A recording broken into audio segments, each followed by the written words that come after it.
Good afternoon, ladies and gentlemen. Welcome to the LaunchPad Associate Workshop Series.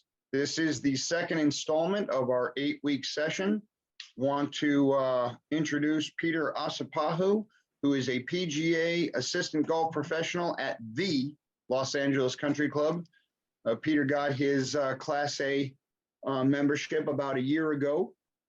He has expertise in the food and beverage management industry, and was managing a restaurant for a number of years prior to getting into the golf business. And he has a very interesting story. He works at one of the most prestigious clubs in the world, the Los Angeles Country Club, and it is the only golf job that he's ever had, which is fantastic. He'll tell us a little bit more about that at the tail end of the presentation. But Peter, good afternoon, and thanks for joining us today on the LaunchPad Associate Workshop Series. Yeah, thanks for having me. It's a pleasure to be here and chatting with everybody. And I was in their shoes just a few years ago, just trying to finish my program. Fantastic. So we'll just go ahead and get right into it. So with this LaunchPad, we're talking about customer relations. Customer relations is really important. I mean, you use it all the time.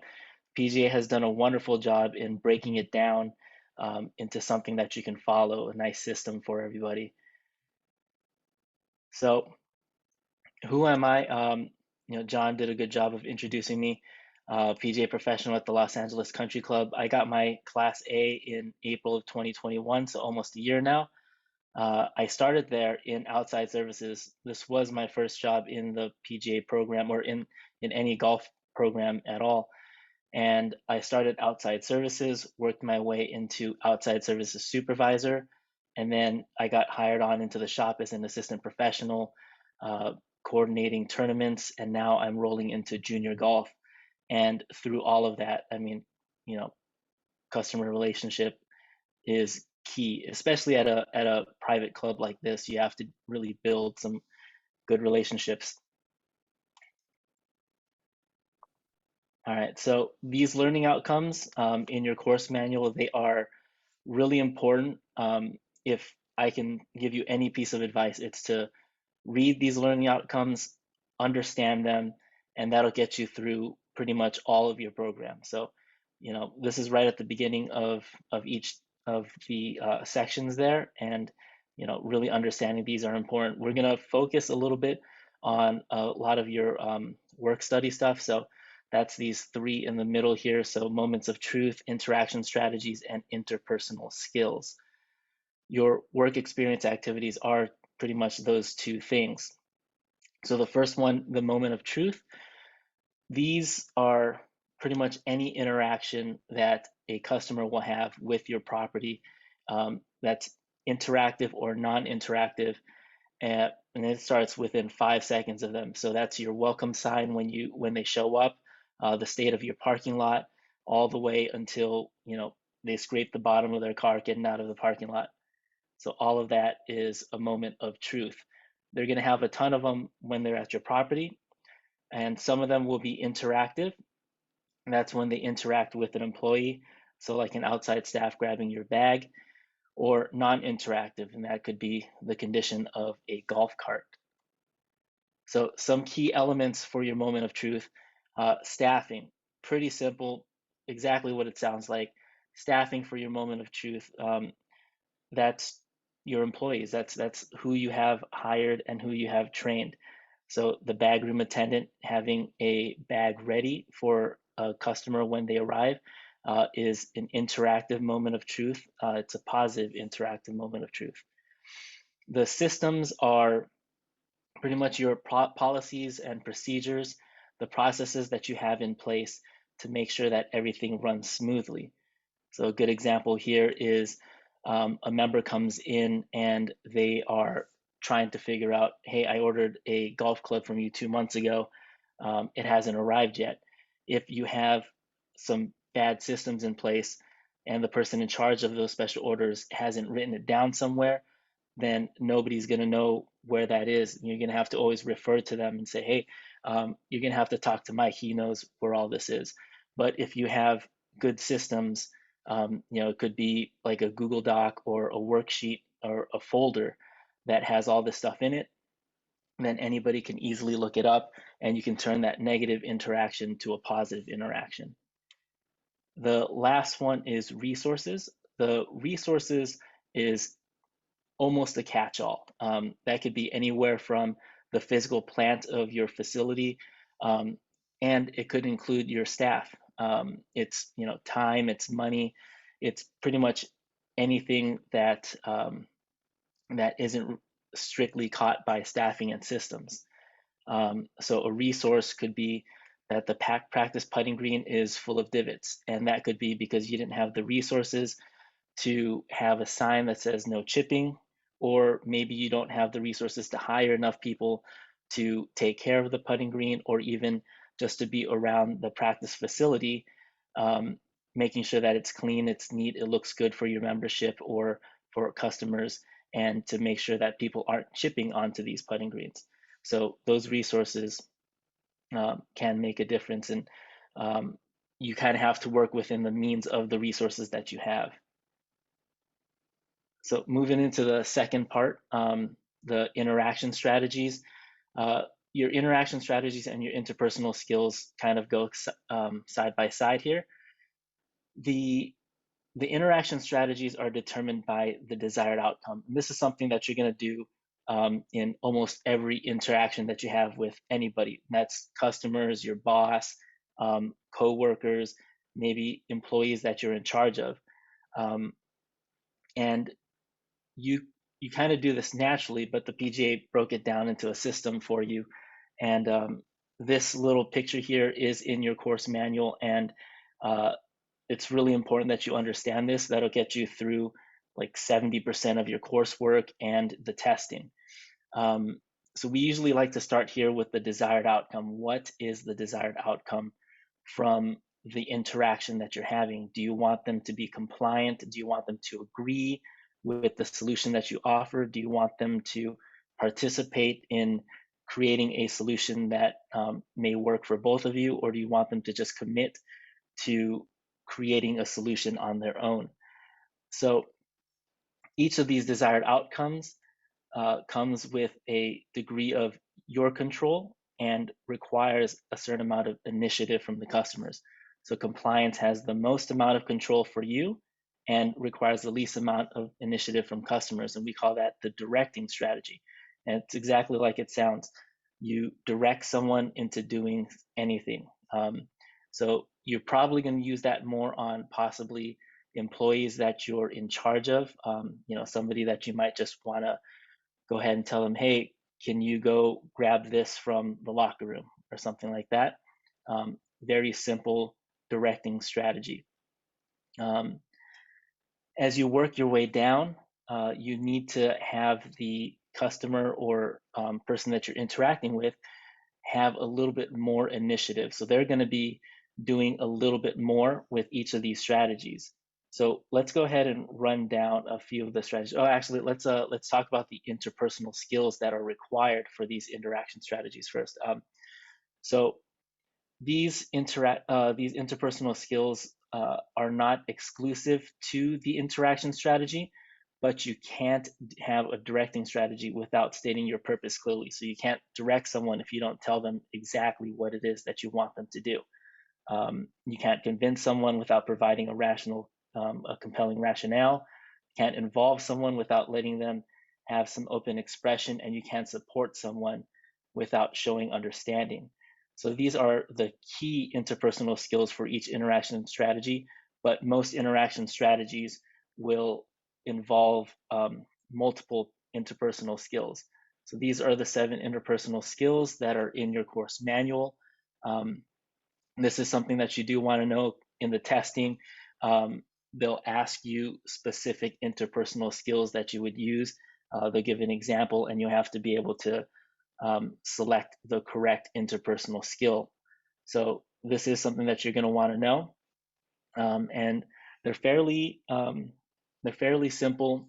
if you read it and you understand kind of what they mean. So stating your purpose clearly, compelling rationale, open expression, understanding, giving and inviting feedback, reframing difficult situations, and acting with integrity. That last one's really important. You should always act with integrity because almost all the other interpersonal skills aren't going to matter if you don't act with integrity. No one's going to be able to trust what you're saying, and you really need that for any interaction that you have. So we're going to get into a little bit of interactive presentation here. So a little bit of the directing strategy.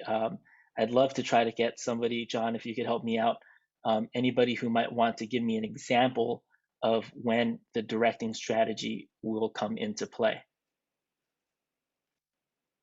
Anybody want to volunteer? Go ahead and unmute yourself, Anyone? I guess. Someone raise their hand and I'll unmute you. Or if you've got the ability, just unmute yourself and jump in. How about you, Cooper? Not to put you on the spot, but early bird gets the worm, right? Yeah, I guess so. So I was talking with my head pro about this because I haven't actually done my seminars yet. I have those to do in April, but I was talking to him just the other day about when to use these certain strategies, and a directing strategy would be, like he said earlier, going and telling, one of our guest service associates that we need range balls in the golf shop and that they need to go pick and they need just to go do that. Yeah, that's perfect. That's exactly what that directing strategy is, right? You're telling someone explicitly what to do, and your desired outcome is compliance. You just want them to go ahead and say, sure, I'll go do it. This one is a directing strategy with a member who called in to complain about someone driving on the course even though it's cart path only. You go out there and it's Mr. Jackson. So you talk to him, you tell him that, hey, we told you that it's cart path only. We need you to stay off the grass. And you let him know, if you come back onto the grass and someone calls in again, we might have to come out and end your round. So there, you're being very strict with them. You're, you just want compliance, and hopefully he agrees to stay off the grass and you never get another call again. You state your purpose Peter, clearly. you could do that. You could do that everywhere except the Los Angeles Country Club, right? We'll do it there. Especially, we got the Open coming up. We got to crack that whip sometimes. Keep the grass in good shape. Well, if you don't direct him to get off the grass and back on the mat, there's a bunch of people that are going to take reservation about you not doing that. So I see where you're coming from. They will. We actually had somebody yesterday drive straight across the first tee on our south course down the hill, like just blatantly. No. So I went out and I spoke to him, pretty much this exact same thing. It happened yesterday, and I just told him, hey, don't do that again. Especially because that first tee is right in front of our tough spar, and guys hang out and drink in there. And pretty much 2 minutes later, somebody came in and shopped in the store and said, hey, I saw you go out and talk to that guy. Like, the members will say something, people will say something.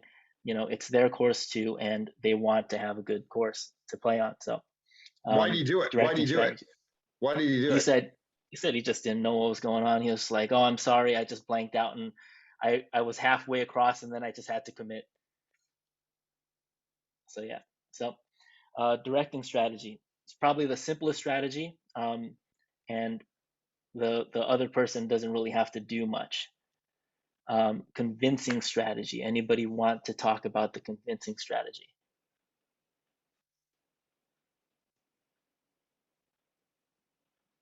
You got anybody there, John? No one with their hand up.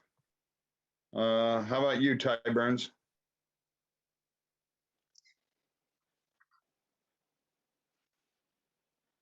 He's muted. Yeah, he's muted. He might have the right example, but we just can't hear him. There we How go. about you, I got an TS? example if you'd like. Oh, there he is. Go for it, Ty.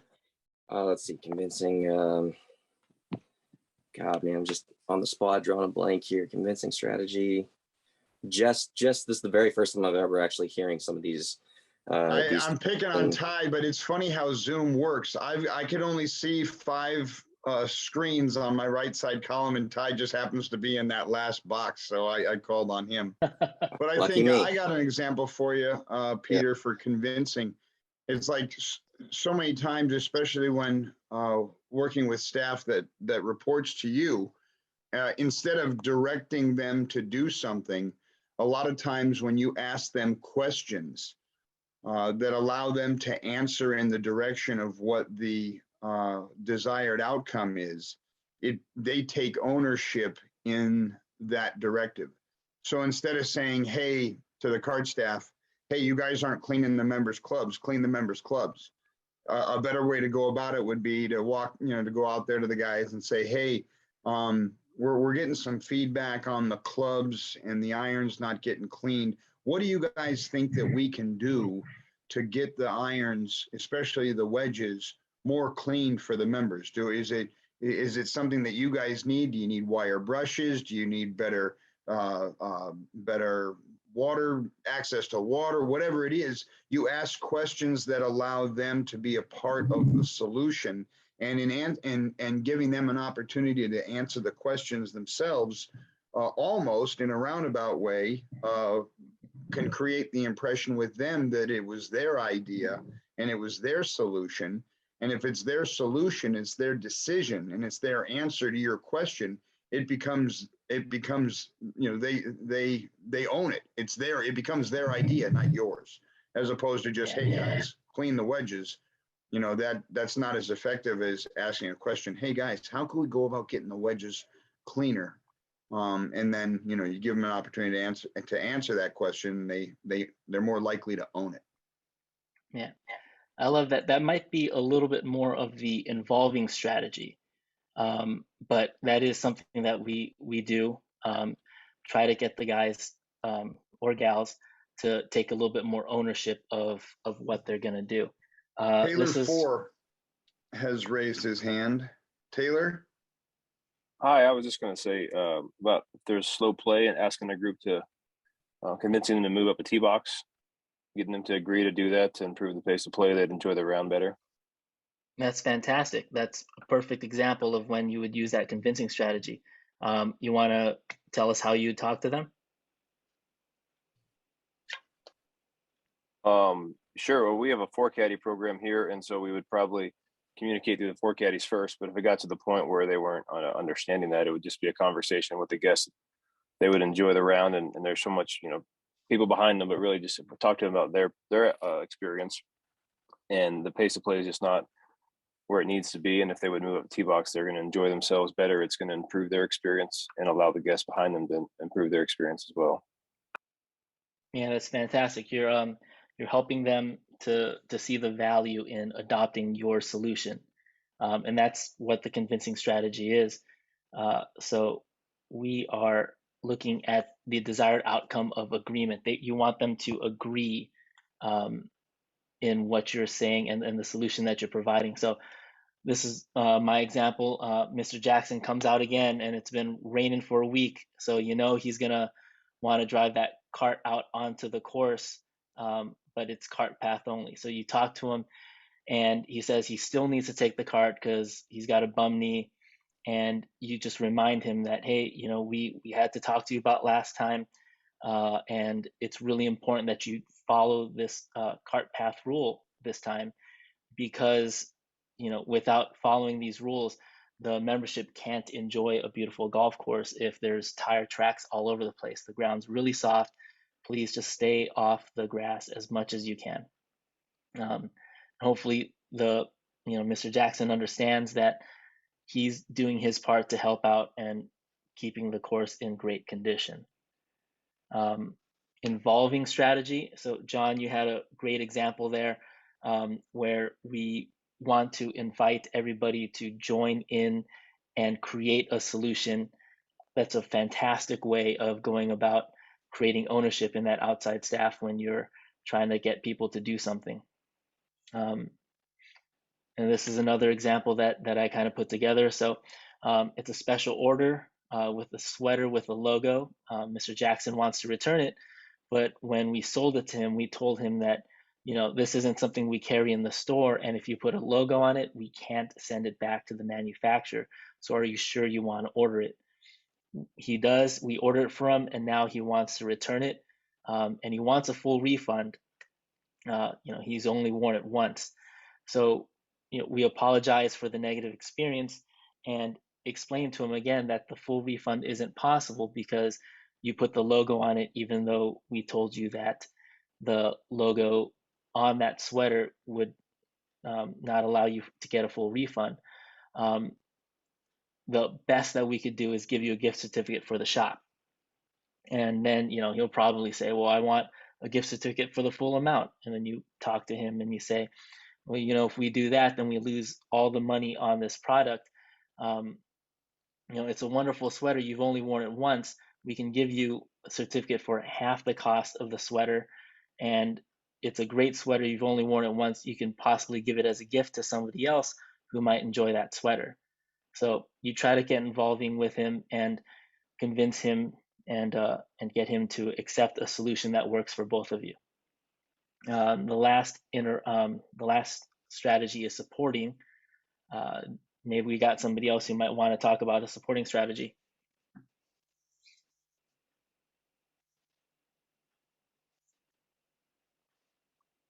Got anybody out there with their hand up? I'm afraid to answer. I got the last one wrong. Oh, so the supporting strategy is the one where you have the least amount of control. So it's great for using it. Maybe you've got a rock star employee and all you really have to do is give him permission because he wants to reorganize the bag room, or he wants to start getting a cart detailing system put together. It requires the least amount of work on your part, and all you really have to do is support the person who's there. So Mr. Jackson wants to order a driver. He played with this guy in a tournament and he was hitting that driver fantastic. He has no idea what the driver was. It was a black driver with a blue shaft. So you kind of just let him know, hey, you know, that's not enough information for us.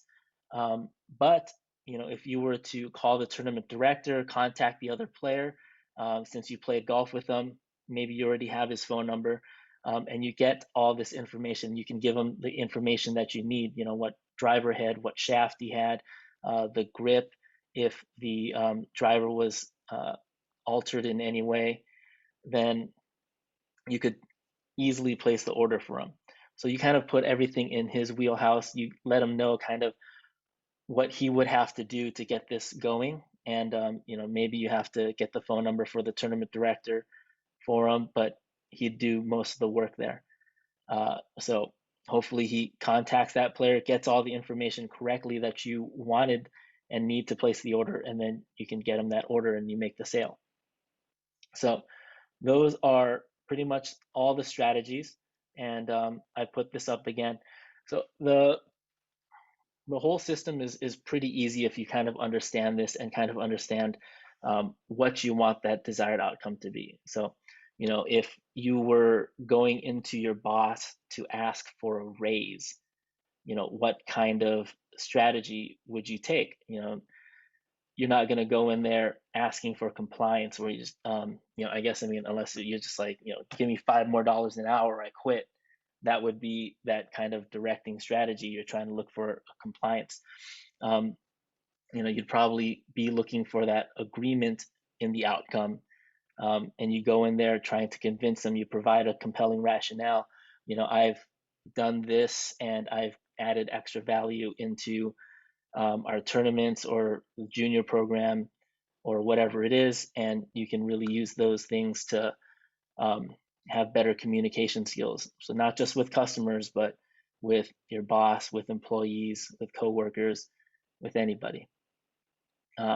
So that is pretty much customer relations. Does anybody have any questions or comments?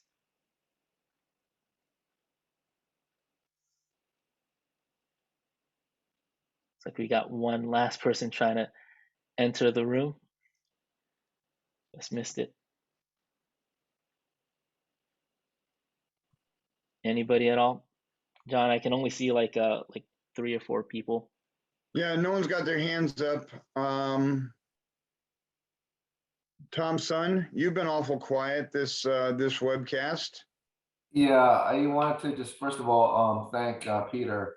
Peter and I are friends from the Golf Academy in San Diego, and it's awesome that he and I both became members of PGA afterwards, and he's doing great things at LACC. Although I haven't played LACC, so Peter, I'm still waiting for your invitation. I'll get you out there. When are you going to be around? I somehow knew he was going to be fishing for an invite. Well, that was a great presentation, Peter. I really liked the detailed answers that you provided in the presentation for each of the ways to deal with customers, and it's awesome to have 23 people, associates on the call today, and we had a lot more last Monday, so it's great for you guys to be involved. Please pass the word to your associate friends to join this call every Monday at 4 p.m. We have 6 weeks left, and this is recorded, so it's something you can retrieve on this SPGA website or in YouTube. So this is a great platform to get a lot of information, but hopefully, most importantly, to motivate all of you to progress through the level 1, which is the most challenging and difficult. So I was an associate about 2.5 years ago. I understand the challenges. What's a lot more challenging now because of the workload is probably busier. But it's if you really want to be a member, this is something you must pass. So please please get involved and let us know if you need anything from me or John or anyone else within the PJ section, and then we'll be here to help you best we can. Yes, indeed. If I could just echo that, a big positive of the LaunchPad Associate Workshop Series is the ability to track down and network with other associates that are going through the same level as you on your journey to PGA membership. So when you access the recordings on the LaunchPad, if you go to SCPGA.com, on the front page, you hit the education drop-down, you'll see the archived LaunchPad recorded sessions on YouTube, and also the Catalyst webinar series is another webcast that the SCPGA that we do through the section. Those are all archived on there as well, but it's a great way to network with other associates, and feel free, if you're on this webcast, to hit me up on LinkedIn, John Kulo, JOHNKULOW. My email address is jkulow@southhillscountryclub.org, all spelled out like that.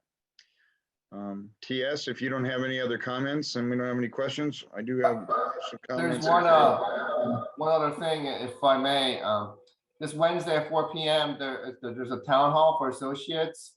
Hopefully you guys got the word on it. I know Wednesday might be the most ideal day for you, but it's regarding the PJ Hope help out. What is it? Hope. Yeah, I forgot the acronym, but it's related to helping out veterans through golf. So it's a great cause. Joe Groman will be your speaker, guest speaker. It's a Q&A session.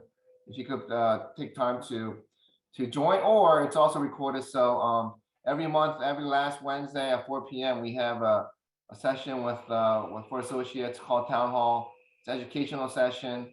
And the last Wednesday of this month, March 30th, we're going to have Jim Richardson, the president of PGA, on the call as well. So hopefully you could, keep that in your calendar. Last Wednesday of every month, 4 p.m., Associate Town Hall. Thank you. Hey, TS, thanks Steve Monday for chiming in there. PGA Hope is helping our Patriots everywhere. Oh, sorry. I should know this. Yeah, exactly. That's what it stands for. Great program. And Stephen, again, thank you for all you've done for us so far. The first 2 weeks of LaunchPad. Thanks to your efforts, it's been a great turnout so far. So thank you, everybody. Thank you, And on Steve. behalf of the Education Committee for the Southern California PGA, we'd like to extend our gratitude to Peter Asapahu of Los Angeles Country Club for taking the time to put together the PowerPoint and sharing his experience and his expertise with the associates. Thank you very much, Peter. I think that's it, everybody. Yeah. Have a great day. And next week, 4 p.m., we'll see you then. All right. Thank you, guys.